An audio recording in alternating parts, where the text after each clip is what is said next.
അപ്പോൾ ഇത് നമ്മുടെ ഓണസദ്യക്കുള്ള അത്യാവശ്യം കുറച്ച് സാധനങ്ങളൊക്കെ ഉണ്ട്. അപ്പോൾ നമുക്ക് സദ്യ ഒരുക്കുന്നത് കാണിച്ചു തരാം കേട്ടോ. ഇവിടെ തരംതിരിച്ച് വെച്ചിട്ടുണ്ട്.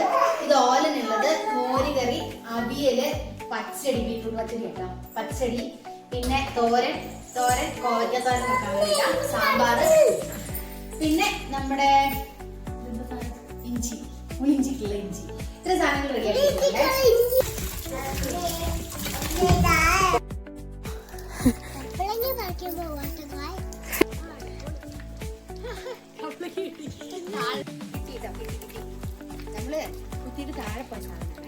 ചെറുതാണ്.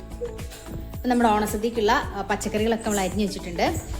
ഇത് തോരൻ, കോവയ്ക്ക് തോരൻ വെക്കാൻ വേണ്ടിയിട്ട്, അവിയൽ, സാമ്പാർ, പിന്നെ ഇത് പുളിയിഞ്ചിക്കുള്ളത്, ഇഞ്ചി അരിഞ്ഞതാണ്, പിന്നെ ഇത് പച്ചടിക്കുള്ള ബീട്രൂട്ട് കേട്ടോ, ഇത് ചരിയാത്ത കഷ്ണങ്ങൾ. ഇനി ഇതൊക്കെ നന്നായിട്ട് എയർ ടൈറ്റ് കണ്ടെയ്നറിൽ അടച്ചിട്ട് നേരെ ഫ്രിഡ്ജിനകത്തോട്ട് വെക്കും.